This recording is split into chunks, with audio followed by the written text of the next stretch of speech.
Bueno, como les comenté, eh, vamos a hacer entrevistas con compañeros de lucha. Ahora les voy a presentar a un muchacho cabrón que ustedes van a conocer, que se llama Roberto Barrueta, que es cubano. Ha estado en dos procesos de capitalismo y socialismo y nos puede hablar de su trayectoria, como cómo piensa en muchas cuestiones. Le doy la bienvenida a Roberto Barrueto para que nos cuente un poco de su vida, el muchacho cabrón. Bueno, Rafa, muy buenas tardes. Les mando un saludo desde aquí, desde Nueva York.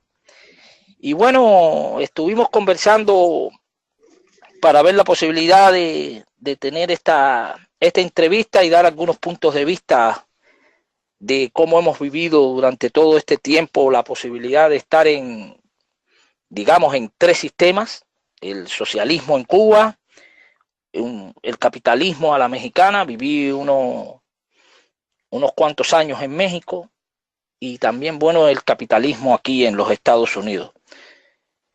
Eh, las razones por las que vivo en los Estados Unidos, bueno, son muchas, ¿no?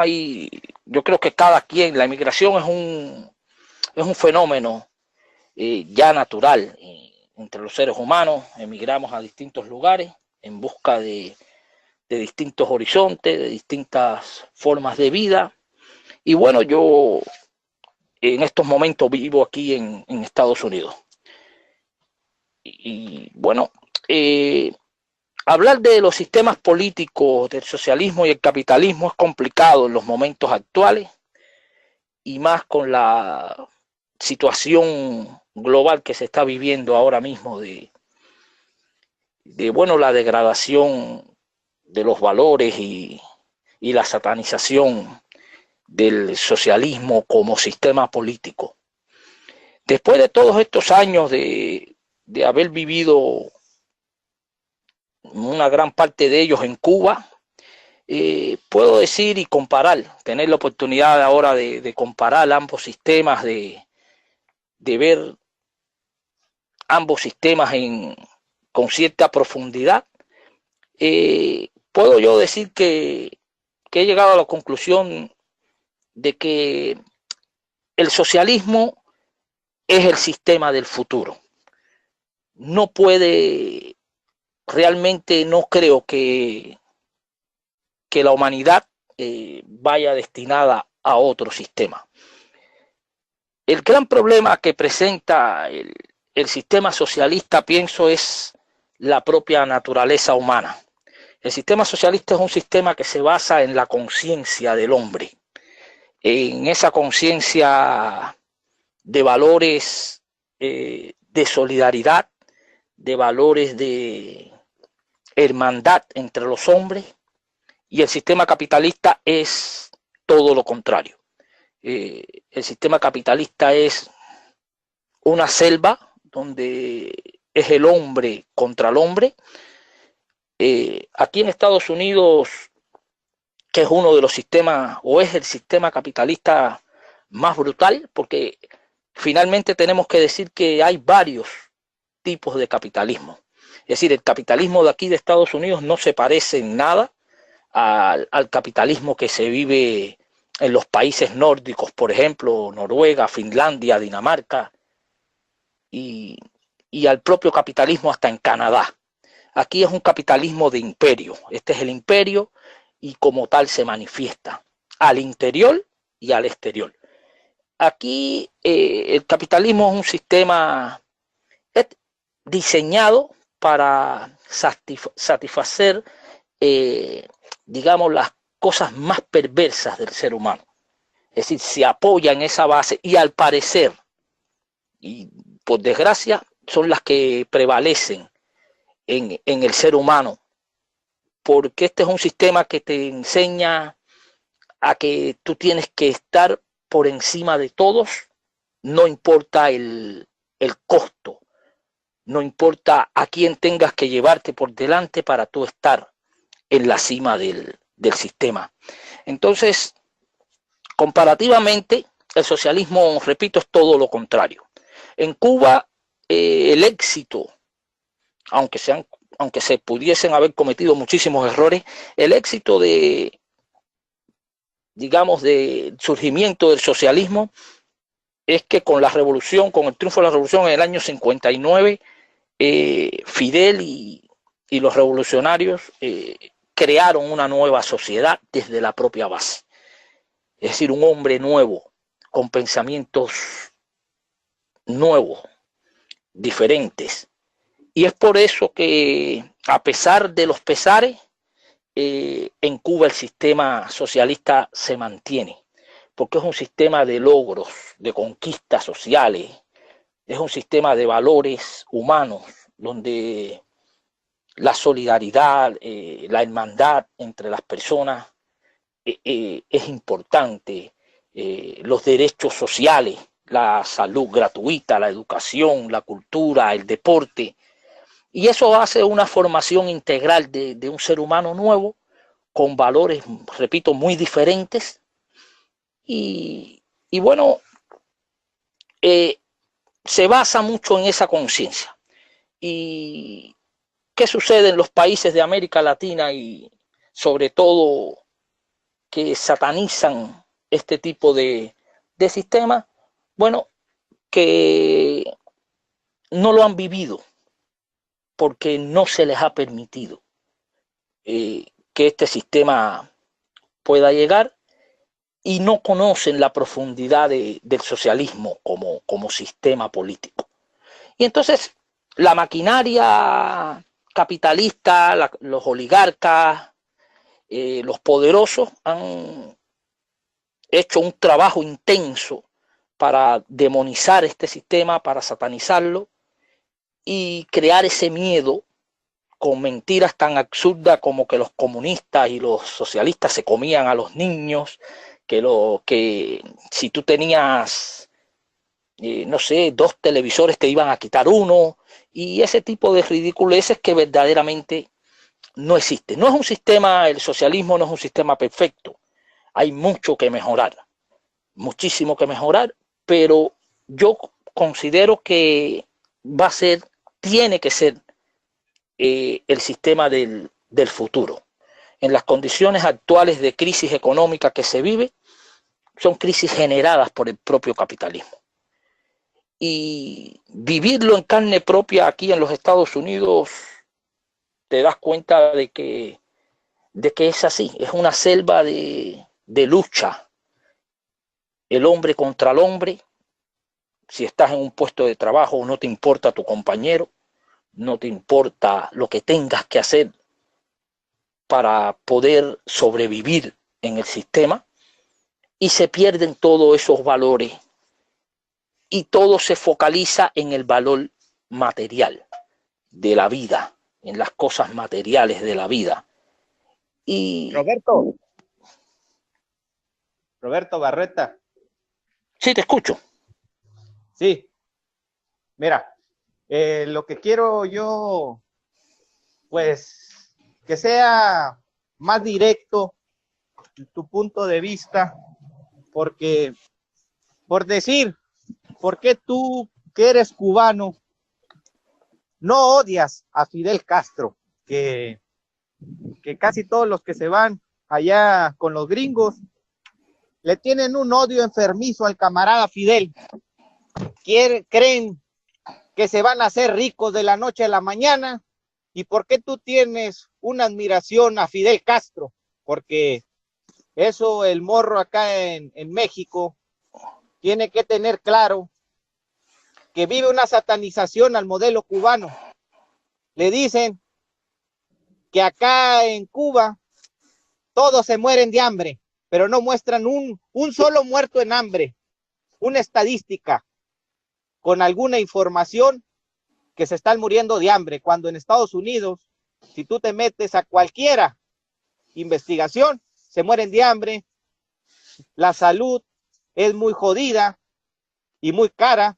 ¿Cómo tú, siendo cubano, nos puedes explicar la admiración al comandante Fidel y la revolución cubana? ¿Por qué lo admiras? Porque Los han engañado en México porque dicen, es que ese cubano de seguro ya le metieron un pinche chip o lo manipularon. ¿Por qué esa admiración al camarada Fidel? Si nos puedes explicar y nos puedes contar anécdotas que tú has vivido en México y también cosas que has leído de Raúl Castro, frases, cosas históricas que ha vivido la revolución. Por decir, una vez me contaste sobre qué dijo Raúl sobre el reparto de la tierra a su familia. Todo eso, cuéntanos, ya aviéntate un 10, muchacho. Habla, sinceramente. Aquí puedes hablar todo lo que tú quieras, muchacho cabrón. Bueno, yo realmente nací con la revolución. Es decir, nací con la revolución y me formé sobre esa base de la revolución. Es decir, lógicamente todo el que migra, o casi todo el que migra, independientemente, aquí en Estados Unidos hay muchos cubanos también patriotas que piensan y aman la revolución cubana, aman el sistema, reconocen los logros del sistema, del socialismo en Cuba, los reconocen y defienden a Cuba en eso. Lógico, hay muchos factores que llevan a los cubanos mayoritariamente que emigran aquí a Estados Unidos a hablar en contra del sistema del socialismo y de Fidel en Cuba, y son mayoritariamente problemas de conveniencia política. Es decir, y depende mucho de la región donde vivas también. Si vives en Miami es muy difícil que no te exprese o que los que migran a esa ciudad no se expresen de esa manera. Digo, no todos, tengo grandes amigos ahí que defienden y reconocen el sistema socialista en Cuba. La diferencia, te digo, es en los logros fundamentalmente. Es decir, a mí no se me ocurriría pensar en este momento que en Cuba le dijeran a la gente que tiene que comenzar a pagar por los servicios de salud. No se me ocurriría pensar que le dijeran a la gente que tienen que endeudarse para tener una educación. No se me ocurre pensar que en Cuba le digan a la gente que la gente comience a ver los flagelos que se viven en las sociedades capitalistas de drogas, asesinatos, crímenes, etcétera. Entonces, sobre esa base, yo me formé, yo la viví, y cuando estuve en México, al llegar a México, ya hace unos cuantos años, hubieron muchísimas cosas que me impactaban. Recuerdo, como una anécdota así muy rápida, recuerdo que me levantaba escuchando el programa aquel de Gutiérrez Vivó, que se llamaba Monitor de la Mañana.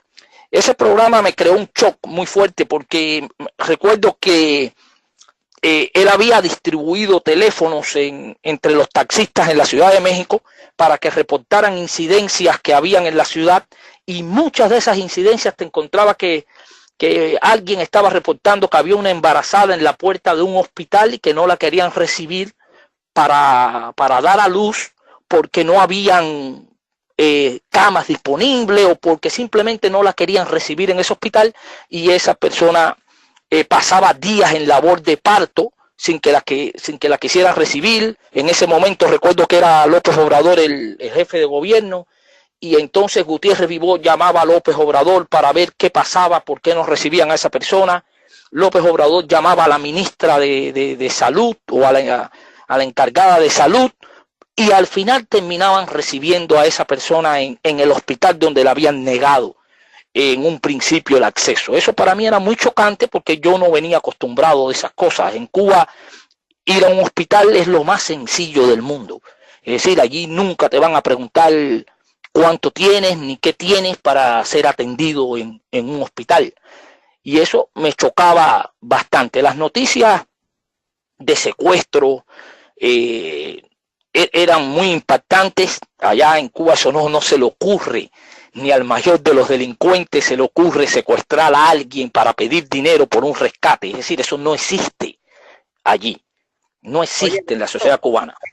Entonces, haz de cuenta que en Cuba, por decir, es más normal que los niños estén en los parques, porque una vez me comentó alguien y me dijo, deja la chingada maleta ahí, hombre, me dijo, porque aquí no te roban, aquí no son ratas, no hay una costumbre de que la gente te robe, me dijo, no, hay una ética y hay gente, porque aquí, si tú andas ciertas horas en la noche, es más, ni siquiera ya en la noche, en la tarde, las muchachas que anden solas, es un peligro de secuestro, robo de órganos, al rato aparecen sus cuerpos tirados, ya no es una cuestión así de películas o de cosas del terror. México ya vive una cuestión de violencia muy fuerte hacia la mujer, hacia los niños, todo es dinero, secuestro, como tú hablas. Hay los tarahumaras, la otra vez salió un reportaje que viven en hambrunas, por decir, en Cuba se habla mucho, se hacen muchos mitos de que todos están muriéndose de hambre, y yo los veo fuertes, los veo así como tú, tienen cuerpos musculosos, acá el mexicano pues está desnutrido, y los que tienen una pinche barriga no es por comida, es porque se la llevan tomando los vicios, droga, alcohol, son buenos para las pinches caguamas, ver el fútbol, rascándose las talegas nomás, y el cubano, yo lo que veo, porque he tenido experiencia con muchos, saben mucho de historia, saben de José Martí. Aquí pregúntale a un mexicano, a ver, ¿qué hizo Ricardo Flores Magón? ¿Y quién es ese hijo de su pinche madre? Así te dicen, así te contestan. El cubano tiene una presencia histórica, desde José Martí hasta Ramirito, Raúl, Camilo, Fidel, Almeida, que Almeida es un grande de la revolución, es un grande. Yo cuando leí la historia, me absolverá, de Fidel Castro, que de Claudia Furiati, que me encantó el muchacho cabrón. Luego leí La Victoria Estratégica. Cuando lees el libro, dice, fíjate lo que dice Fidel, no sé cómo le puse al libro, cómo le voy a poner. Lo que sí es que 300 personas lucharon contra 10,000, y en realidad fueron más de 100,000, porque había policía, estaba el ejército de los gringos. Fíjense cómo un líder con 300 personas, eso no sale ni siquiera en la pinche película de los gringos, esa de 300 de Leónidas, ni en la Biblia de David. Es Fidel, luchó con 300 guerreros, es un histórico el muchacho cabrón, y aquí en México ni siquiera saben algo poquito de su resistencia, de que estuvo en la sierra.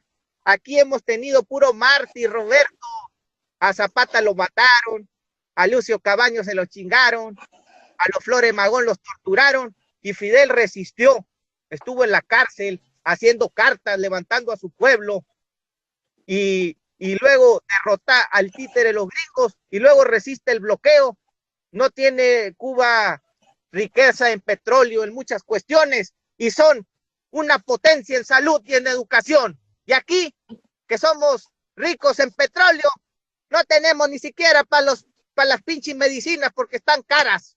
El pinche Simi, un cabrón que se adueñó de la medicina, es el que controla, Roberto. Tú explícame, porque no te entiendo eso que en Cuba ir al hospital es como ir a jugar fútbol o jugar básquet, es lo más común que hay en Cuba. Acá no, es un sufrimiento, muchacho, lloras para que te atiendan. Explícame todo eso.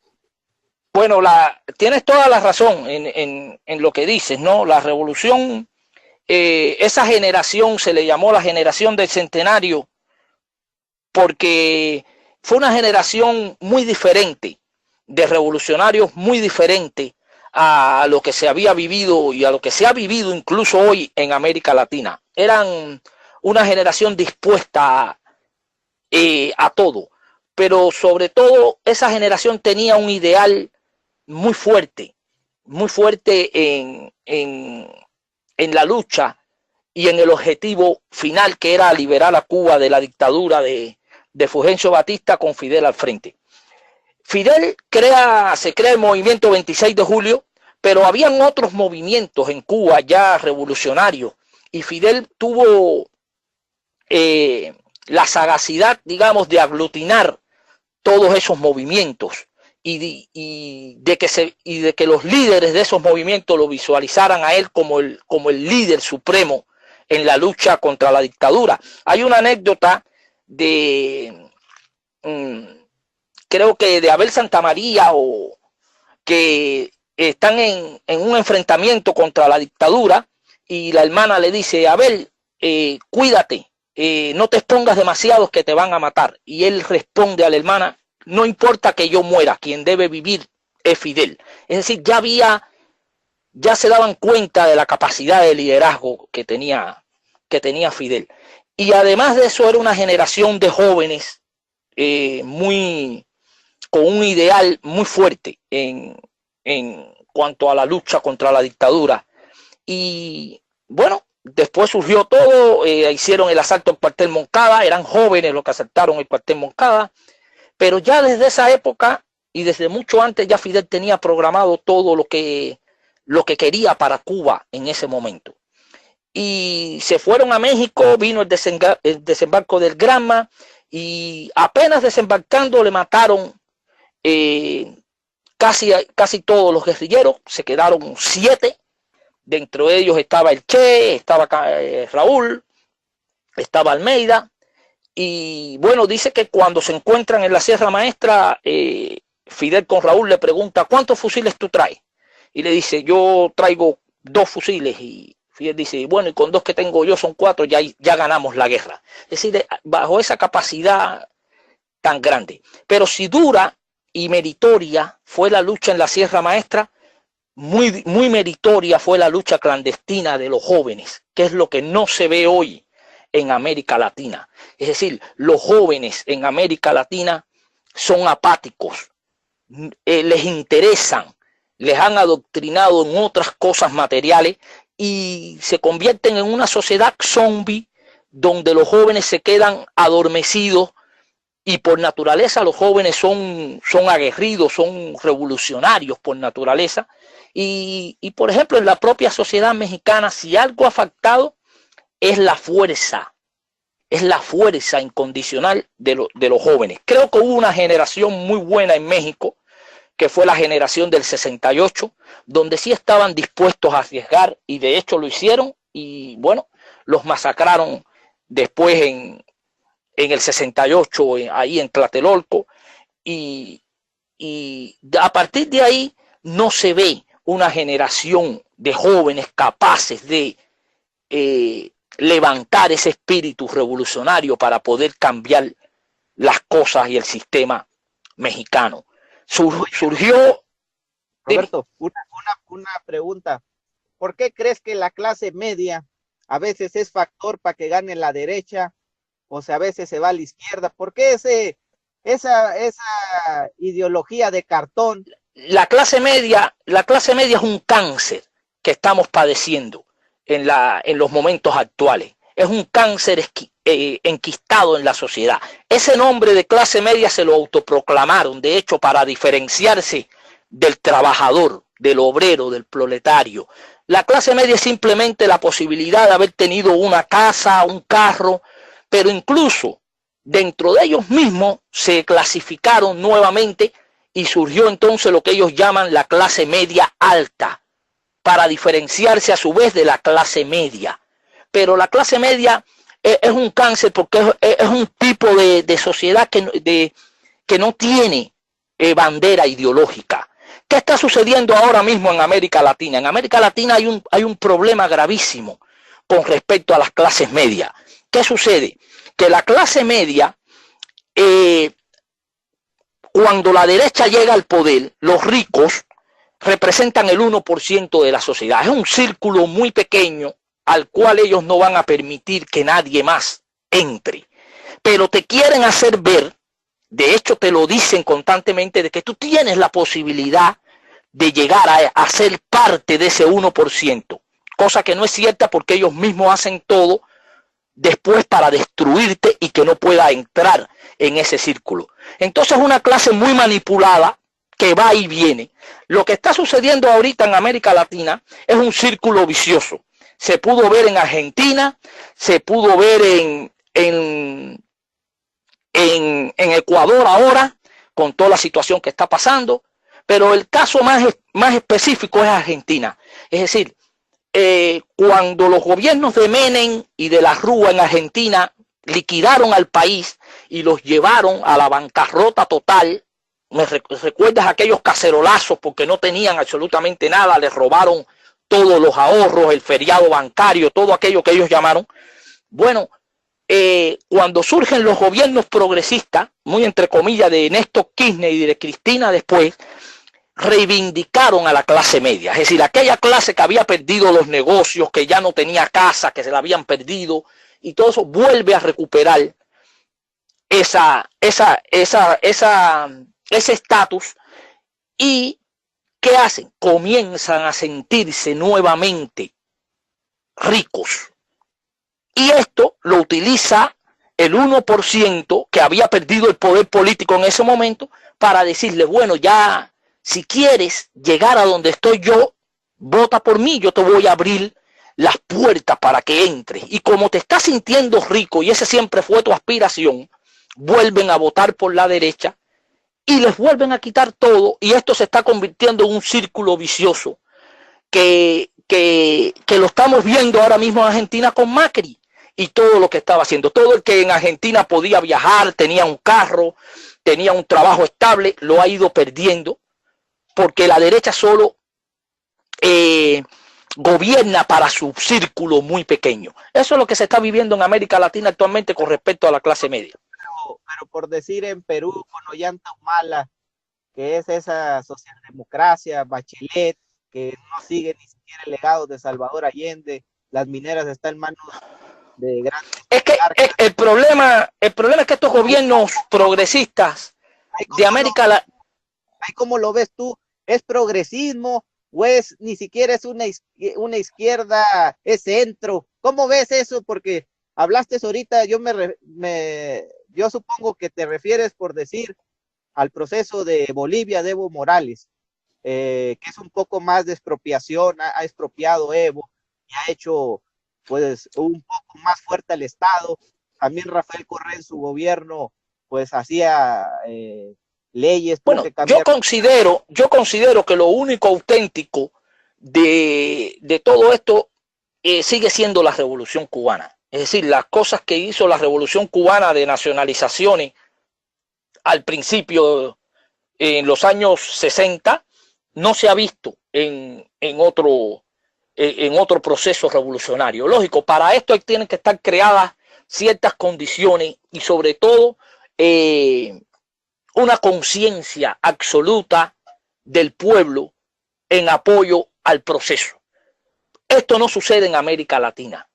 Llegan gobiernos progresistas porque es tanto el desgaste en la sociedad y es tanto, digamos, la miseria en que lo someten la derecha, el 1%, los poderosos, que buscan una alternativa de gobierno y terminan votando por ciertos líderes que se presentan como gobiernos progresistas porque comienzan a establecer ciertos beneficios sociales para el pueblo, para la clase más pobre, pero les cuesta mucho trabajo poder sostenerse a estos gobiernos progresistas porque no van a la raíz del problema. Y para tú poder derrotar, para tú poder derrotar definitivamente al capitalismo, hay que quitarle tres cosas fundamentales. Primero, el poder político. Segundo, el poder económico. Y tercero, el poder comunicacional. Los medios de comunicación en estos momentos se han convertido en un cáncer social, en una desgracia social. Los medios de comunicación al servicio de la oligarquía y del 1% son una desgracia social.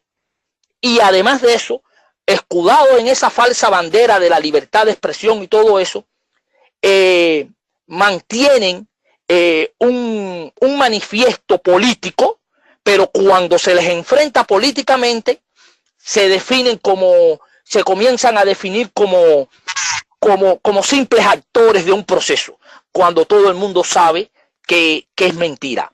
Si son una desgracia los medios de comunicación al servicio del poder, más desgracias aún son los pseudos periodistas que trabajan para estos medios de comunicación. Y entonces juegan con un doble estándar constante. Esto es parte del, digamos, de la columna vertebral de estos medios de comunicación, sobre todo la prensa latinoamericana, que es sumamente mala, sumamente abyecta, es una prensa vendida totalmente a los intereses del capital, a quien le pague más, de ese hablo, y así es como sucede. Y entonces la columna vertebral de los medios de comunicación en América Latina es el doble discurso: manipular, silenciar, sesgar la información y crear sociedades zombie que no piensen, que no tengan un pensamiento crítico sobre las situaciones que están pasando en el país y comienzan a tergiversar toda la información. La lucha en América Latina con esto ha sido muy fuerte y apenas comienzan a surgir ahora algunos medios alternativos para un poco desenmascarar y un poco equilibrar la balanza con respecto a esta situación. Entonces, lo que sucede en América Latina con los gobiernos llamados progresistas es que los cambios parecen cambios cosméticos, es decir, son cambios que no alcanzan a radicalizar el proceso y le da mucha oportunidad a la derecha a rearmarse, a reconstituirse, a comenzar a armar toda esta campaña nuevamente con la influencia de lo que hablábamos ahorita de las clases medias, y entonces muy pronto terminan volviendo al poder y retrocediendo en todos los logros que se habían hecho porque se les dio esa oportunidad. Aquí hay algo que esto puede sonar muy radical, pero es realmente así, y es que cuando los gobiernos de derecha están en el poder, asesinan, masacran, reprimen a la población, les quitan todos los beneficios y todos los derechos conquistados por años. Sin embargo, cuando llegan los gobiernos de izquierda, los gobiernos progresistas, todo esto se sataniza. Entonces, si tú tratas de quitarle estos privilegios que ellos tienen, ahí los ves tildando de dictadores, de populistas y toda esta serie de cosas. La campaña es brutal. La campaña es brutal y el doble estándar es la vara donde se asienta la columna vertebral de estos gobiernos. Los gobiernos en América Latina les gusta disfrazar mucho las palabras. Se ha visto en Chile, esto de la concertación del Partido Comunista de Chile con Bachelet. Ese no es el Partido Comunista ni de Gladys Marín, ni de los grandes luchadores que hubieron en Chile. Sucedió y la palabra comunista ha sido muy satanizada. La gente le tiene miedo a esa palabra. Y si tú te fijas, los líderes han tenido que llegar al poder con otros nombres. En Venezuela es el Partido Socialista Unido de Venezuela. No se llama Partido Comunista de Venezuela. Si lo dices así, la gente no va a votar. En Chile es igual. El Partido Comunista tuvo que unirse a la concertación de otros partidos para poder tener al menos una oportunidad para más o menos negociar algunas conquistas y algunas cuestiones. Entonces, eso es lo que está sucediendo en América Latina en este momento con los llamados gobiernos progresistas. Oye, Roberto, espérate, ahorita que estás tocando un punto claro. Por decir un ejemplo, ya ahorita en nuestro país, si tú haces unas estadísticas así con los morros, no saben nada de héroes, ¿eh? ¿Por qué? Porque a lo mejor ese héroe luchaba por la tierra, luchaba por su comunidad, luchaba por... Es más, no saben ni de la resistencia indígena. Si vas a Obregón, así se llama la ciudad de Obregón, se llama por Álvaro Obregón, un cabrón que firmó los tratados de Bucareli, entregando el petróleo, que fue un hijo de su pinche madre, al indígena Cajeme, lo tienen ahí como si fuera, pues nadie se inspira, nomás llegan a ver, haz de cuenta que ahora las fiestas patrias es por decir, ¡viva Lázaro Cárdenas! Expropió el petróleo. No saben ni siquiera qué significa la palabra expropiar el petróleo o privatizar el petróleo.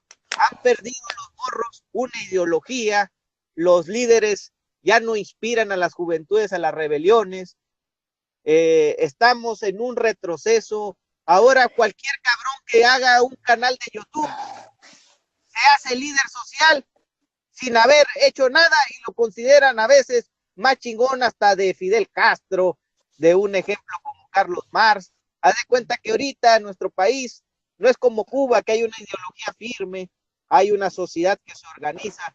Acá nos falta organizarnos.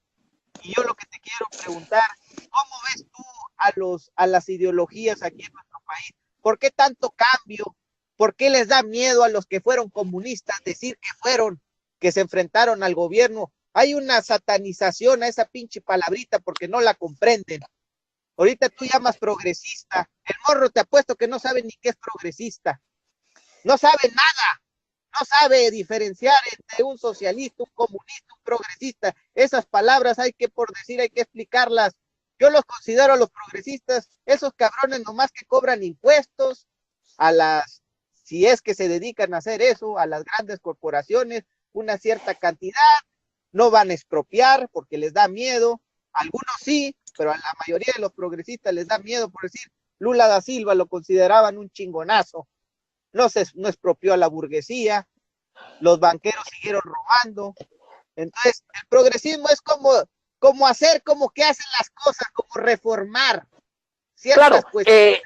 Claro, lo que ha pasado en América Latina con respecto a todo esto es que a raíz de la caída del campo socialista, todo esto se satanizó a extremos inimaginables. No solo Cuba quedó con esa bandera en alto y llegaron estos movimientos. De hecho, comenzaron a buscarle nombres muy algoreños donde sonaran bien al oído, y entonces surge esta frase de socialismo del siglo XXI. El socialismo es uno solo, sea en el 20, en el 21, en el 3000, las bases del capital de Carlos Marx y las bases de la ideología política del socialismo es una sola.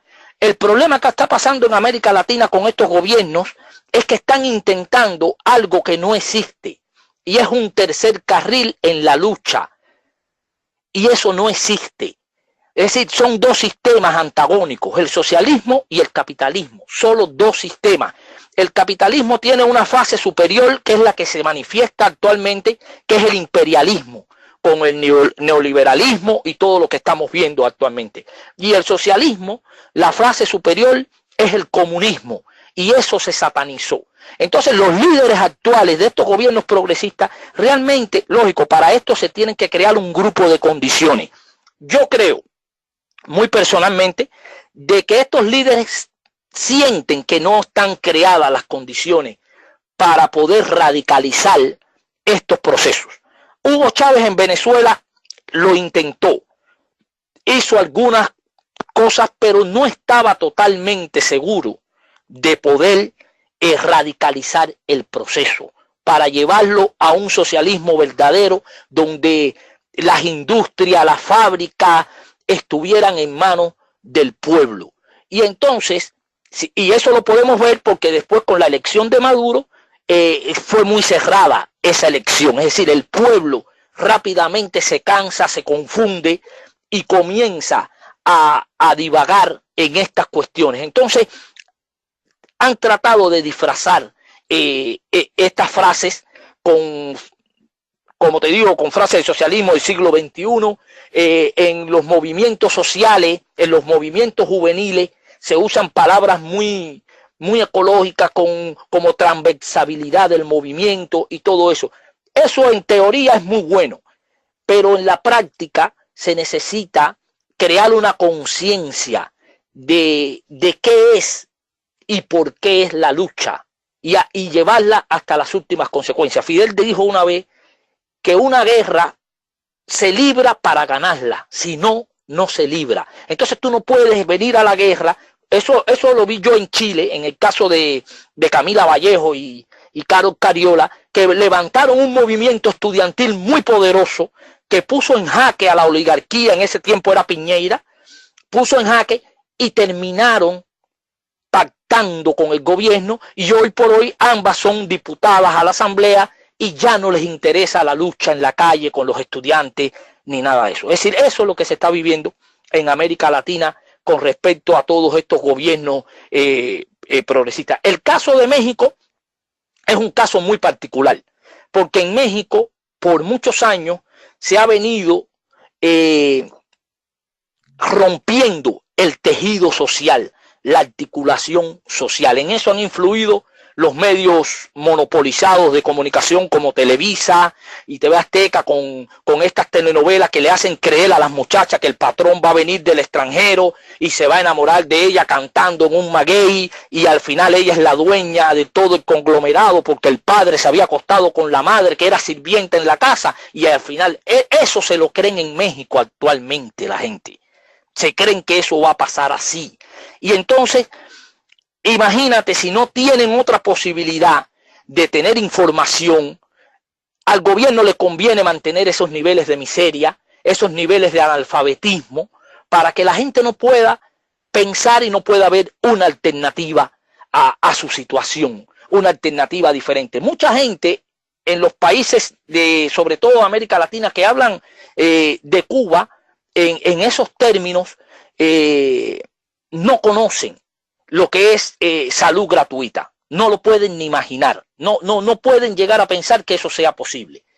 Los deportistas, la educación, es decir, ellos no pueden entender. A mí me causa mucha curiosidad. Te voy a contar algo rapidito.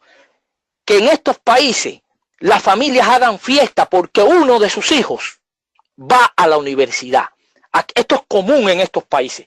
Es decir, estamos muy felices porque por fin fulano se va a graduar de la universidad. En Cuba, en una familia, los 4 hijos son universitarios. Estudiaron en una universidad. Los 5, los 3, los que tengan. Y los padres no tuvieron que hacer absolutamente nada para que sus hijos fueran a esa universidad. ¿Entiendes? Entonces, de esa manera es que se está desarrollando el contexto. En México hay un narcogobierno que utiliza al crimen organizado como su brazo armado. Y entonces... Roberto, ahorita que estás tocando ese tema, hay una diferencia. Acuérdate cuando que me contaste una anécdota de Raúl cuando iban a hacer las expropiaciones. Cuenta eso porque qué diferencia hay cuando la revolución cubana empezó primero por su casa, y aquí en México a veces pues siguen ganando 80,000 pesos, 100,000 pesos, y dicen que están en austeridad, y como la revolución, porque se ha manipulado mucho que Fidel es rico, que tiene grandes tierras, pura manipulación que viene desde Estados Unidos. No, el capitalismo que roba, acusa a Fidel Castro. Acuérdate que le sacaron que la revista Forbes, una vez que la riqueza de Fidel Castro era inmensa y era el PIB, el Producto Interno Bruto de Cuba. Sí, cuando Fidel lo retó, que si ellos demostraban que él tenía un solo dólar en el extranjero y renunciaba, nunca más hablaron del tema. Pero esa es la estrategia, es la estrategia de ellos usan mucho un refrán que dice: repite muchas veces una mentira y la terminarás convirtiendo en verdad. Entonces lo dicen, la gente lo va repitiendo y no investigan, no saben. Y si tú te fijas, mucha gente es boca de otra boca. Cuando tú les preguntas realmente por qué tú dices eso, te dice: porque a mí me lo contaron, porque a mí me lo dijeron. Yo conocí a un cubano y me dijo. Pero no investigan, no argumentan, no viajan para conocer esas realidades, porque eso es lo que sucede. Cuando muchos de esa gente viajan a Cuba, en el caso de Cuba, se quedan impresionados. Dicen: pero bueno, a mí me habían dicho que aquí habían militares en la calle, que esto era un estado de sitio total, y yo no veo nada. Yo veo los niños corriendo en los parques con una seguridad tremenda porque eso es prioridad número uno. De hecho, la UNICEF declaró a Cuba patrimonio para la infancia. Es decir, el paraíso de la infancia, porque allí no se le ocurre a nadie secuestrar a un niño, maltratar a un niño. Eso son cosas que no caben en la cabeza de los cubanos, literalmente. Pero eso es una formación. Eso viene de una formación durante años de generaciones que se transmiten, ¿no? Y de una formación ideológica. No, con esto no te estoy diciendo que no haya problemas en Cuba. Hay muchos problemas y muchos problemas que se pueden solucionar y que van en camino de solución.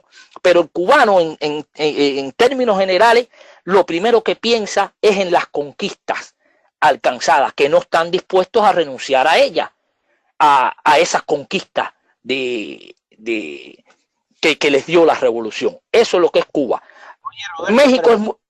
Roberto, cuenta eso cuando que me contaste de Raúl, cuando que habló con su familia, que me dijiste que iban a empezar. Bueno, esa anécdota es que la hermana de Raúl, una de las hermanas, lo visita en México a raíz de que estaban preparando la expedición para ir a Cuba, y lo visita en México, y Raúl le da, creo que le da como un documento donde él le dice que ahí estaba lo que él quería con la parte de la herencia de la familia que le tocaba, porque el padre, bueno, el padre de Fidel era un hacendado, tenía tierras, tenía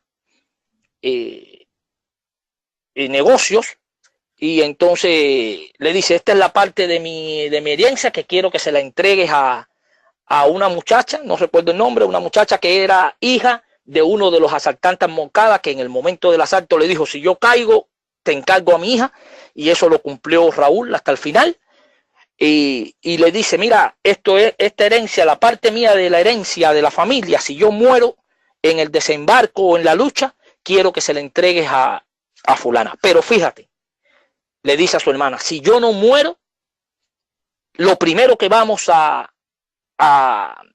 expropiar en la ley de reforma agraria son las propiedades de la familia. Así que no te va a quedar nada, no vas a tener absolutamente nada. Lo primero que vamos a expropiar y que vamos a entregar son las tierras de la familia. Eso ya venía en un concepto mayor de lo que ellos querían en el caso de Cuba con la revolución y el proyecto revolucionario en Cuba, ¿no? Fue una generación verdaderamente admirable. Y te digo, no solo... Roberto, deja hacerte ese análisis, porque ahí estás hablando de gente que quería una economía colectiva, por decir, al entregar la tierra de su propia familia, empezando por el ejemplo, o sea, se iban a quedar como todos los campesinos, con un reparto agrario justo.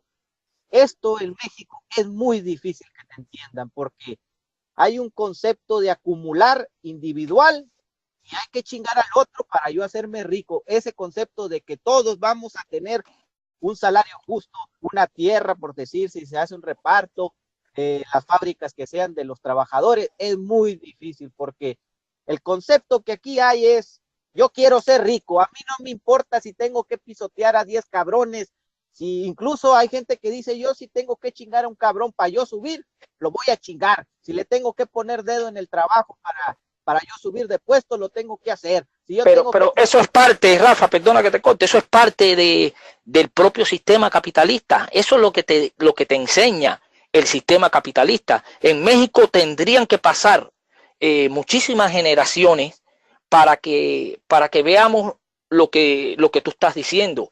Es decir, para que la gente comience a pensar diferente.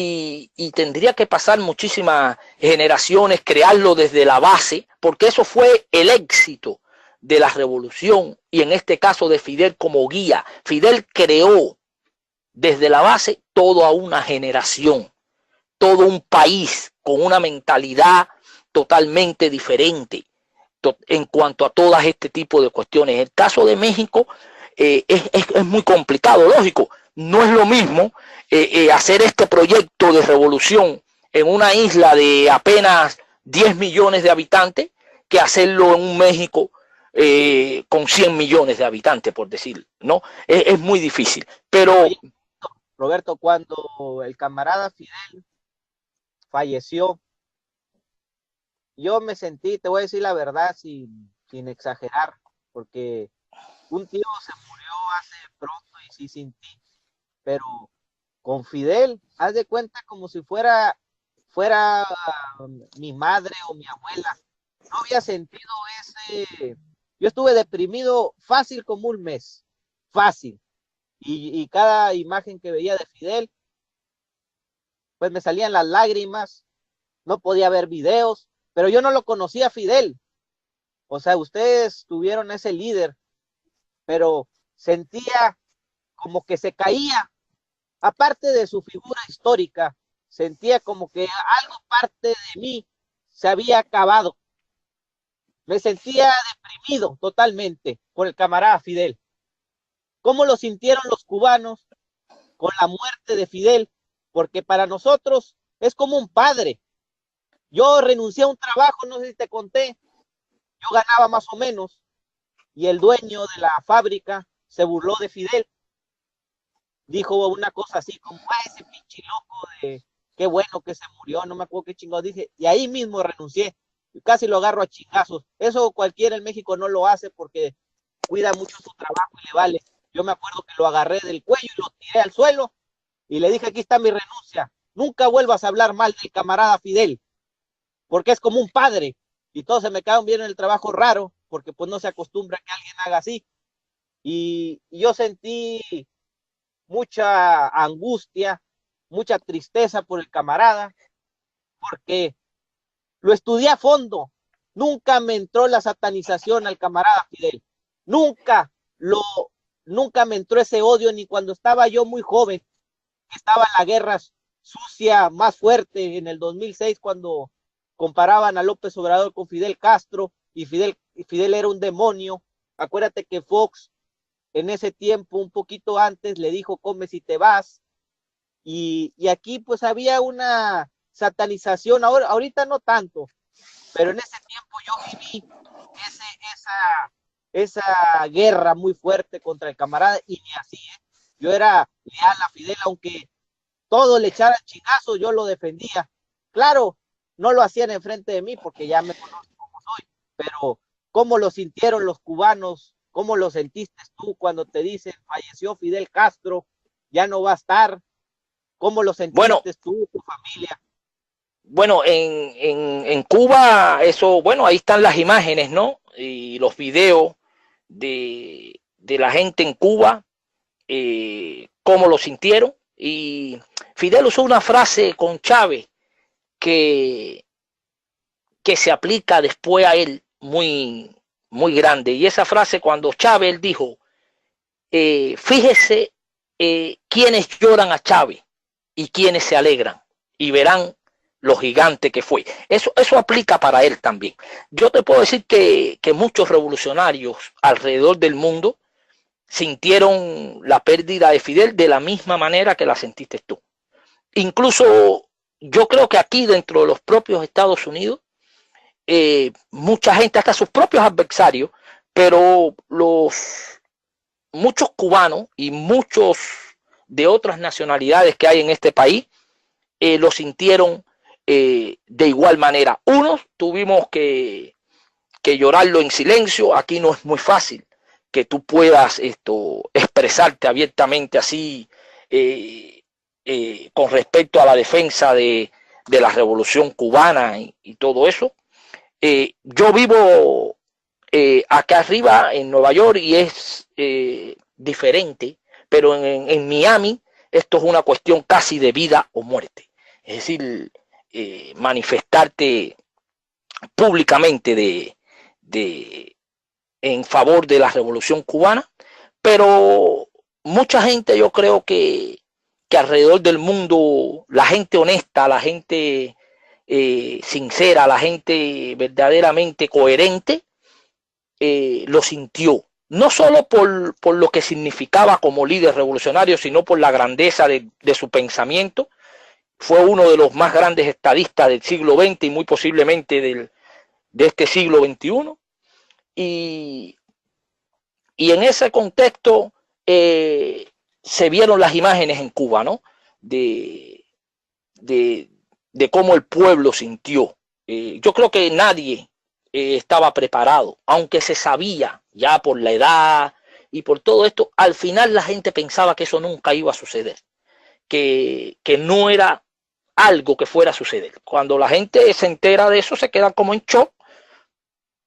Me cuentan que hubo como un duelo casi espontáneo en las ciudades, en La Habana, que es una ciudad verdaderamente bulliciosa como capital, era un silencio casi sepulcral en ese sentido. Y en el exterior, aquí en los Estados Unidos sobre todo, yo sé que hubieron muchos compañeros, muchos amigos que tengo que lo sintieron y lo lloraron en silencio, y lo honraron en silencio y lo siguen haciendo en silencio. Muchos también no tienen toda la posibilidad de manifestarse y esto se convierte en una especie de frustración, porque lo más triste que hay aquí con respecto a nosotros los cubanos que reconocemos estos logros y defendemos la revolución cubana, es encontrarte que otras nacionalidades, incluso en peores circunstancias, te vengan a hablar de la manera en que te hablan de Cuba. Esto es difícil porque verdaderamente yo creo que es donde único se da esta situación. Es decir, aún con todas las situaciones que se vive en México y con todos los problemas que vive México, que para Cuba son verdaderamente inimaginables, tú no escuchas aquí un mexicano hablando mal de su país. Eso no se escucha aquí. Es decir, un mexicano defiende su país y tú no puedes hablar mal de México. Y esto con los cubanos no pasa. Aquí hay mucho cubano apátrida, mucho cubano que no le interesa o que por conveniencias políticas y por conveniencia y solidaridades incluso media extrañas, buscan satanizar la revolución, sobre todo en Miami. Es muy complicado para Miami. A mí me da mucho gusto porque yo vivo acá y aquí tú te puedes encontrar un puertorriqueño, te puedes encontrar gente de otras nacionalidades que no tienen ese criterio, que no tienen ese pensamiento. Y los cubanos, incluso que no viven en Estados Unidos, tienen un criterio muy diferente de Cuba y de la revolución, en la medida en que vivan en diferentes países. Yo tengo amigos en Canadá que no piensan igual que los cubanos en Miami. Tengo amigos en Europa que no piensan igual que los cubanos en Miami. Es decir, Miami se ha convertido en la cloaca, en el foco de toda esta contrarrevolución. Unos por complacencia, porque al final no ganan nada con eso, absolutamente nada, pero se sienten en solidaridades por buscar, no sé, ciertos beneficios, pero es diferente en todo este contexto.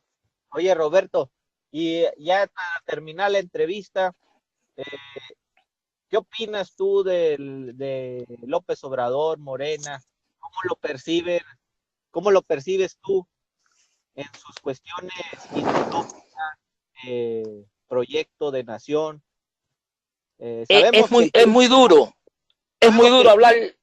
Sabemos que el PRI y el PAN no es opción, ¿no? Porque pues es más capitalismo, más de lo mismo, pero ¿cómo lo percibes tú en la percepción a López Obrador? Bueno, yo tenía un debate con eso, muy fuerte. Tengo sentimientos encontrados con esto, porque tengo gente que se acerca y me dicen que no debo confiar en eso, y creo que he llegado a esa conclusión. Para mí, en lo personal, López Obrador no es un revolucionario. Partiendo de esa base, hay que entonces comenzar a analizarlo. Él no es un revolucionario, no es alguien que pretende arriesgar por un proyecto hasta su propia vida. Él quiere vivir para hacer y ver, incluso hasta disfrutar de ese proyecto que lleva muchos años tratando de construir. No es un revolucionario. De hecho, López Obrador le tiene fobia, pánico a que lo asocien con los gobiernos progresistas de América Latina. Él no quiere saber ni de Venezuela, ni de Cuba, ni de Bolivia, ni de Ecuador. Una gente dice que es un problema estratégico, pero los revolucionarios no miden ese tipo de estrategia. Y más aún cuando yo en lo personal considero que de poder llegar al poder, serían estos gobiernos progresistas los que le darían el soporte, el apoyo moral para poder durar un poco más en el proyecto, es decir, en poder encaminar este proyecto. Dadas las circunstancias que se viven en México y de una izquierda tan dividida y tan falta de una ideología común, yo sí considero que Morena, independientemente de todo, es la vía que puede abrir quizás una pequeña brecha para que en el futuro puedan acceder y despertar esas conciencias, para que en el futuro puedan acceder a otro tipo de gobierno, digamos, con un corte más progresista, más radical en cuanto a esto. López Obrador no es un revolucionario, tal vez un nacionalista que sí piensa un poco en la gente, pero que ha ido contaminando su proyecto con el fin único de poder acceder a la presidencia. Entonces Morena hoy está muy contaminado. Yo la pregunta que le hago es cómo va a pagar tantos favores una vez que llegue a la presidencia, porque los oligarcas, los empresarios, no hacen nada por gusto. Ellos invierten, y si te apoyan es buscando un beneficio. No entiendo cómo va a pagar eso. Tampoco entiendo, son preguntas que tampoco se digna responder. Es que a veces da la impresión de que su proyecto de nación lo va a ejecutar de manera muy fácil, donde no va a haber oposición. Él va a poder hacer todo su proyecto y todo lo que tiene pensado sin ningún tipo de oposición, y todos sabemos que eso no va a ser así, que en cuanto comience a afectar los pequeños intereses, aún teniendo el apoyo de cierta parte de los oligarcas, eso le puede costar muy caro. Eso lo sabemos todos. También está este país que no va a permitir que llegue y tener muy cerca un gobierno que en algún momento pueda significar una Venezuela o una Bolivia o algo así. Otra cosa que me preocupa muchísimo, que tampoco habla, es la degradación que está teniendo la policía, el ejército. Entonces no hay nada que le garantice que aún llegando a la presidencia no le vayan a dar un golpe militar para derrocarlo, como pasó en Honduras con Zelaya, y Zelaya no hizo mucho. Simplemente cuando se alineó un poco con Chávez, automáticamente lo derrocaron. Y esas son las cuestiones que no me terminan convenciendo de López Obrador y de Morena en ese sentido. Estas preguntas no las responde. Se queja mucho de que no tiene espacio en los medios de comunicación mediáticos en México, Televisa y esto no le dan espacio, pero tampoco busca las alternativas como Telesur o Russia Today para expresarse y llegar a un público incluso más internacional que descubra esto. Yo estuve hablando una vez indirectamente con la presidenta de Telesur y le preguntaba esto, y me dijo que es que él se había negado constantemente a ofrecer unas entrevistas para Telesur. En este mismo contexto, para ya terminar, está el caso de Noroña. No lo acepta, no lo suma a la causa, siendo un revolucionario probado que se ha enfrentado directamente a las élites, pero no lo suma porque Noroña es una sombra para López Obrador, y él no quiere sombras en su afán de llegar a la presidencia. Lejos de conjugar todo esto en la izquierda para poder tener una fortaleza ideológica y una fortaleza, no suma, sigue trayendo gente con un pasado muy gris, y gente que a la larga le van a terminar pasando la factura. Es así como veo a Morena, aunque no dejo de reconocer que puede ser, y que es de hecho la última oportunidad que pudiera tener México para al menos encaminar o abrir un poco la urna de cristal en que ha estado sometido durante todos estos años el acceso a la presidencia para la izquierda mexicana. Oye, Roberto, mucha gente, fíjate, yo he estado desde hace mucho tiempo apoyando a López Obrador, ¿no? Pero sí hay, deja tú los ratas, porque pues también, acuérdate que Fidel Castro también estuvo Uber Matos y varios traidores ahí. O sea, es un proceso, acuérdate que México está en un capitalismo y se van a meter gente que a lo mejor vamos a darle el beneficio de la duda, pues, de que a lo mejor se metieron y él no los puede sacar, pero el proyecto es el que se debe de cuidar, las ideas. Y hay empresarios ahí que tienen ideas neoliberales. Imagínate que Fidel Castro, imagínate, trajera a George Soros, acuérdate que la constitución cubana se hizo bien comunista. Yo la leí una vez y está bien cabrona. No, la constitución de 1917 aquí vale madre. La constitución de Cuba es una, es una chingonería. Yo invito a que la lean porque está muy clara cómo habla de la nacionalización de las empresas, el reparto agrario, el derecho a la educación gratuita, no le deja ahí espacios para que vengan el capital privado. O sea, está muy chingona como para generar al pueblo sin mamadas que puedan modificarla. Y cuando se modifique, pues son traidores. Pero imagínate que en un proyecto, Fidel Castro, cuando llega, mete a George Soros, o metiera al Bill Gates, a Carlos Slim, es un ejemplo, ¿no? En ese tiempo estaban otros oligarcas de Estados Unidos o manejaban los Rockefeller, los Kissinger, toda esa bola de cabrones. Los metiera, supongamos, porque acá metió a un capitalista que a mí me asqueó totalmente al proyecto de nación como coordinador general, pues, o sea, imagínate meter a un capitalista para que haga un proyecto de nación y él haga lo que quiera.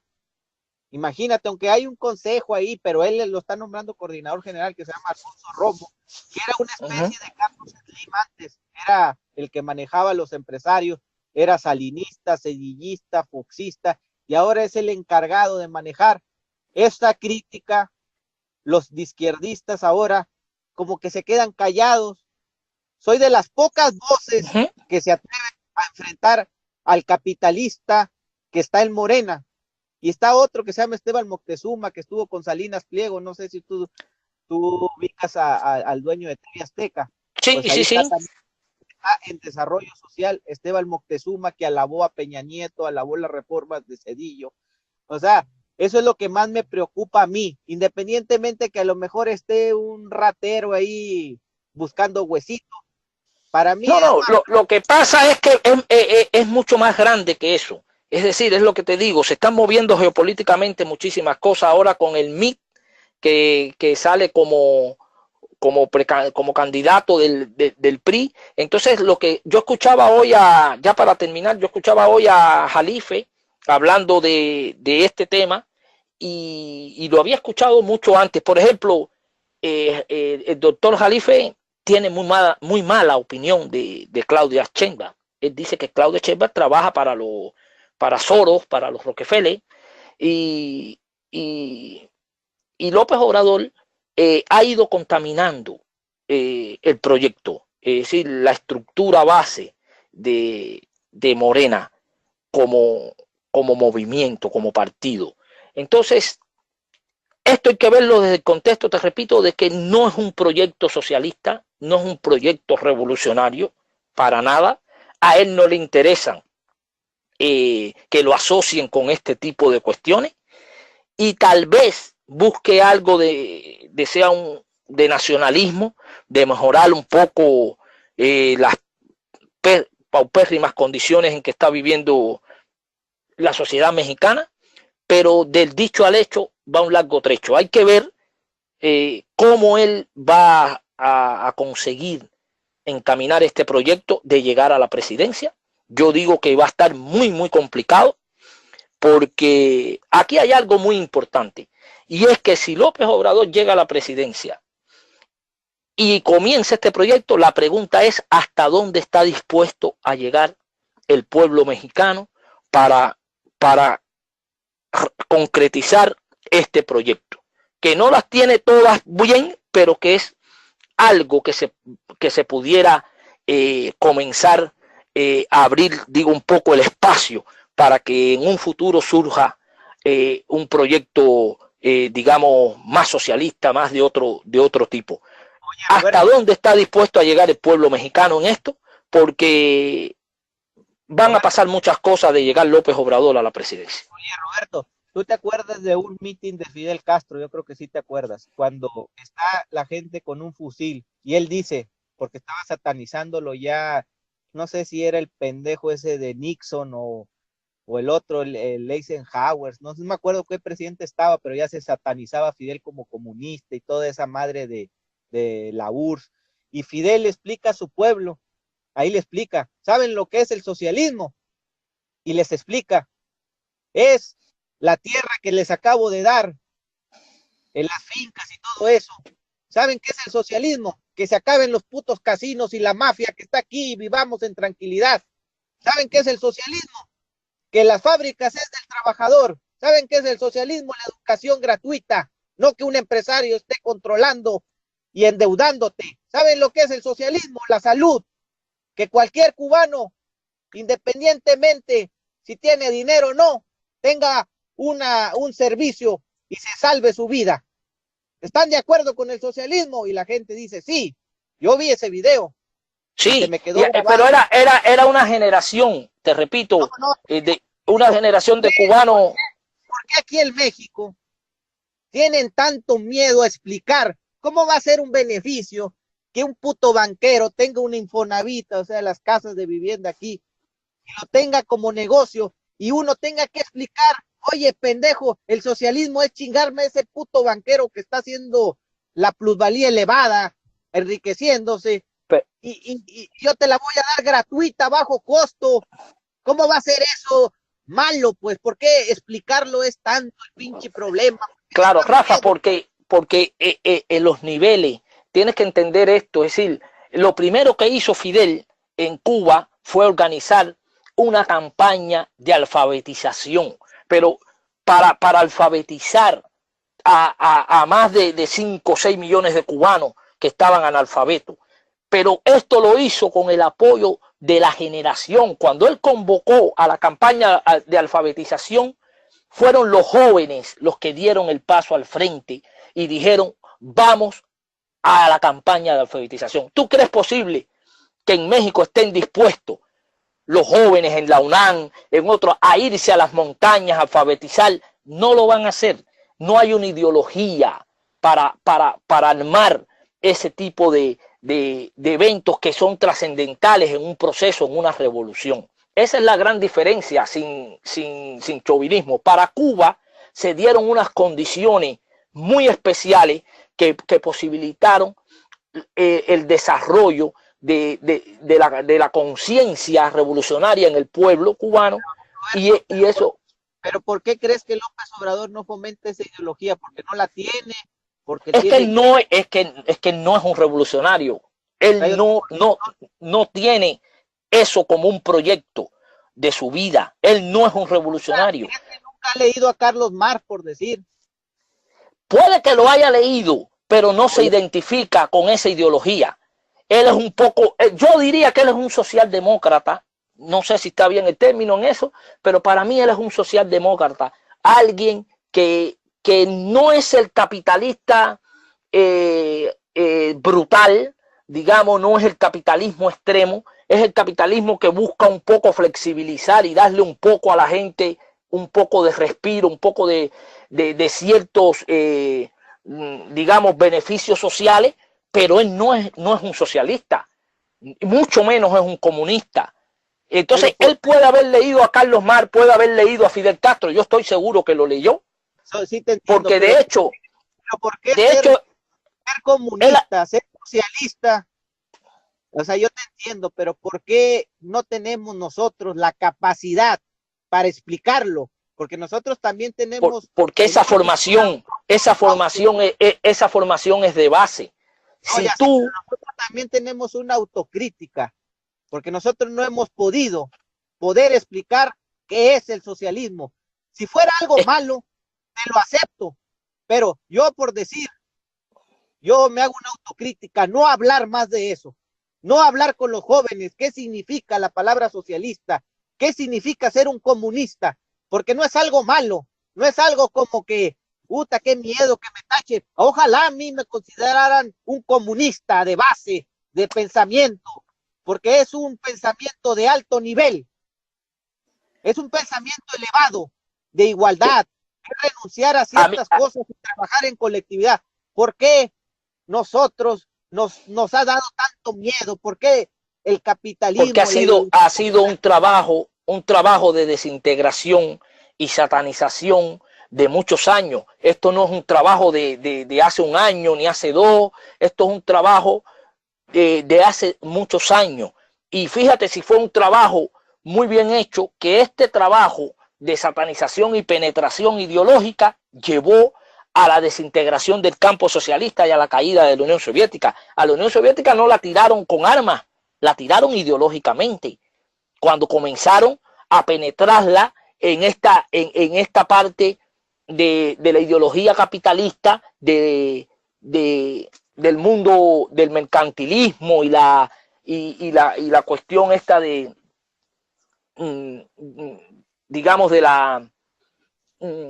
materialismo, de la sociedad materialista, y eso fue lo que comenzó a socavar las bases de los pilares que sostenían al campo socialista. Entonces México es mucho peor. México está muy cerca de este país. A mí me llama mucho la atención que en México yo me he encontrado microbuses, todos forrados con la bandera de Estados Unidos. Se cae la URSS. Tienen una ideología muy firme, trabajo de años y años, en generación por generación, se cae. Ahorita ya, como tú dices, debe existir una generación pendeja igual que en México. Pues aquí tenemos todavía el pretexto que el único cambio que hubo fueron 6 años con Lázaro Cárdenas, de socialismo, se puede llamar, de progreso, de cultura, y luego tuvimos el cine mexicano de oro, muchacho cabrón, porque no estaba Lázaro Cárdenas, tuvimos comedia, artistas chingones, ahora son pura basura, pura prostitución de viejas, no bailan, no cantan, no hacen nada las chingadas viejas. Entonces, en Cuba se cae todo, pues, se cae todo el campo socialista y la generación nueva no tumba a Fidel, el pueblo no tumba a Fidel. Estamos hablando independientemente de que Fidel tuviera una cuestión. Pues pero no es que había, te voy a explicar esa parte. Te voy a explicar. ¿Por qué los jóvenes de ahora en Cuba?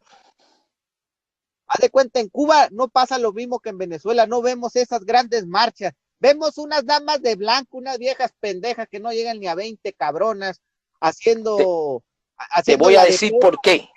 Te voy a decir por qué crudamente. Porque hay una transmisión de valores de generación en generación. Es decir, tus padres te transmiten qué es la revolución, qué pasó con la revolución. El pueblo cubano está muy informado y sabe y conoce de los héroes que hicieron la revolución. Pero no solo la revolución, el pueblo cubano, y esto es algo que se ha perdido mucho en América Latina, es decir, el valor, y en México incluso, el valor de los héroes. En México nada más se acuerdan el día de la, ¿cómo se llama? Se acuerdan nada más de los, no, y se acuerdan de Hidalgo, de ese día para tomarse unas cervezas. En Cuba, pero no tú le preguntas, claro, no en Cuba tú le preguntas a un niño y te sabes quién fue el indio Atuey, hasta quién fue Fidel Castro. Es decir, va en una consecutividad de transmisión de valores de generación en generación, pero va más allá, Roberto, es decir, el que llamaste Atuey se llama, ¿verdad? Es el primer rebelde. Sí, ajá, estuvieron los dos caciques, Atuey y Guamá, que fueron los que se enfrentaron a los colonizadores españoles durante la época. deja explicarte. Yo sí sé quién es él. Es el primer rebelde de América. Él fue el primero. Ajá, el primero. Y no, pregúntale un morro y no sabe. ¿Sabes qué me enseñaron en la Salle? Yo estuve en la Salle como Fidel. De hecho, él se apellida Castro, yo también me apellido Castro. Tuvimos una educación parecida. Yo creo que por eso tengo tanto sentimiento a Fidel. Yo estuve en la Salle. A mí me enseñaron a pintar a la niña, las pinches madres esas de los barcos de los españoles, y me enseñaron a aprenderme toda la historia de Cristóbal Colón. Yo no supe nunca quién fue ese rebelde que tú me llamaste. Yo lo aprendí leyendo por mi propia cuenta. Yo, por un sentido común de la rebeldía yaqui contra Porfirio Díaz. Pero aquí el morro no va a ir a una biblioteca a leer. ¿Tú crees que va a ir a una biblioteca a leer su historia? Claro. No, vale. Esto puede sonarle también a la gente que nos escucha, y esto es muy chauvinista, ¿no? Pero en Cuba el sistema educativo es muy fuerte.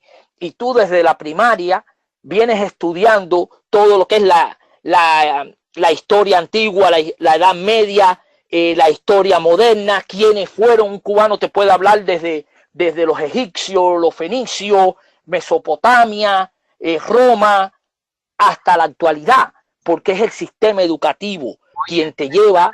¿Estás de acuerdo que ese sistema socialista, o sea, ser socialista es darte una educación no culera como la que te dan aquí, es una educación de un nivel intelectual, te están generando un conocimiento? Lo que yo no me explico, por qué la gente no le entra en la cabeza, ¿cómo va a ser malo que te enseñen unos valores históricos gratis? En Cuba es gratuito el conocimiento, te lo estás dando para que tú reflexiones, que sepas desde la Revolución Francesa, con Napoleón Bonaparte, con Voltaire, que sepas desde los Aristóteles, Platón, que te pongan a debatir los morrillos, que sepan por decir quién fue Picasso, quién fue la revolución desde el Ayatollah Khomeini con Irán, desde Gaddafi, desde Nasser de Egipto, con el canal de Suez, desde... Es que en Cuba todo eso está muy, muy difundido, y Cuba conoce. No sabe nada, muchacho. Tú agarras deja a un niño, porque un niño vas a ver más de cómics, de Superman. Para mí, Superman es algo ficticio, algo creado pues es una caricatura. Para mí, un superhéroe, sin ser fanático, es Fidel. Un cabrón que se agarró un fusil. Estabas hablando que se quedaron 7 hombres contra más de 100,000 cabrones. ¿En qué pinche película has visto eso? Ni en las de Rambo. Rambo creo que se agarra con unos vietnamitas, toda manipulada la historia contra el comunismo. Es una película haz de cuenta que te están diciendo que el mercenario gringo está contra los rusos y los vietnamitas, y te generan ese pinche odio pendejo. Acá vemos a un guerrero que no lo has visto nunca en tu vida, ni siquiera en la Biblia sale. Es más, si yo me pongo a hacer un pinche cómic de Fidel, no me sale tan chingón. Es un cabrón a prueba de cuántos intentos de asesinato, cuántos pinches presidentes lo han querido matar de Estados Unidos. Vemos algunas historias de, lo quisieron a matar 2, 3 veces. A Fidel, ¿cuántas veces son? Más de 500, ¿sabe cuántas? Ya ni se sabe el pinche número. Cada vez salen más intentos. O sea, Fidel es un personaje que no está hecho ni para las películas, ni para los cómics. Tú lo lees y lo único que debes de hacer es admirarlo. A Gandhi le hicieron un atentado y lo mataron. Al Pancho Villa de volada se lo chingaron. Al Zapata le hicieron ahí una emboscada y ¡pum! A la madre. A los Flores Magón los agarraron, los torturaron y a chingar a su madre. A los indígenas los agarraban, al indio Tataviate, al Cajeme, los chingaron. A Fidel Castro, ¿cuándo lo pudieron matar? Y lo intentaron muchas veces. Es un pero también, claro, pero también tiene mucho mérito. A mí me podrás decir cualquier pinche nombre que quieras. Fidel Castro, si no es por odio, si no es por satanización, no es el personaje de este siglo, es el personaje histórico de toda la vida. Desde que lees, desde la pinche madre que tenían los romanos con la esclavitud. ¿Cuál héroe hay ahí? Puro pinche vato esclavizado. Fidel le quitó la esclavitud a toda una nación que los tenían como en un pinche sistema capitalista de casinos, de prostitución, de los campesinos no sabían ni siquiera la palabra A, los tenían ahí esclavizados, los ingenios azucareros estaban en manos de los pinches Fruit Company, de los pinches gringos mafiosos. ¿Qué esperanza había ahí en ese pueblo? Drogas, corrupción. Fidel le dio un impulso a nuestra historia mundial. Es el más grande. A mí no me pueden debatir. Y así lo reconocen, muchísima gente a nivel mundial. Aquí en Nueva York tú vas al Bronx y ahí lo vas a encontrar gente muy capaz que conocen esa historia e incluso tienen un profundo agradecimiento por lo que hizo Cuba y Fidel en África. Ellos saben la lucha que libró Cuba en África contra el apartheid. Muchacho, al Daniel Ortega ahorita está por Fidel. Él apoyó a los sandinistas, apoyó a la paz de la FARC. Fue Fidel, también Chávez, pero fue Fidel el pensamiento. Hay un libro, yo lo tengo ahí. ¿Cómo ayudó? A los africanos los ayudó. Al Nelson Mandela, que también llegó al poder y valió madre. Tuvo ideas muy buenas cuando estaba en la cárcel, pero no cambió el modelo económico. El que lo ayudó para que llegara fue Fidel. Él mismo lo tiene que reconocer, Nelson Mandela. Toda esa opresión. Ahí también, ¿para qué sirvió tanto pinche madre si los diamantes, toda la concentración está en manos de la oligarquía? Fidel es un ejemplo de que no llegó al poder para hacer reformitas, para no pactar con el poder. ¿Por qué se sataniza al camarada Fidel? Porque hay una manipulación. Si es el más grande, ese sí se chingó a los oligarcas. Él distribuía su propia riqueza de su familia. Era rico, dicen algunos. Es que el cabrón es el dueño. Él era rico, era burgués. Él lo que hizo fue repartir todas sus propiedades a la gente. Por eso yo creo que en Cuba saben la verdadera historia de Fidel. Y no es un mito como él dijo. Estados Unidos hace un mito de mi persona. Algo así se aventó una frase. No es un mito. Es un gigante el muchacho cabrón. Quiero terminar la entrevista y así van a ser de ahora en adelante. Con compañeros que piensan, no como los pinches morros que tú estás acostumbrado, que nomás dicen, vamos a ir a una marchita a luchar contra el político hay que luchar contra el capital, contra el empresario, contra la burguesía, contra el que te tiene dominado, y hay que levantar el pensamiento de Fidel. Yo me voy a hacer una sistema.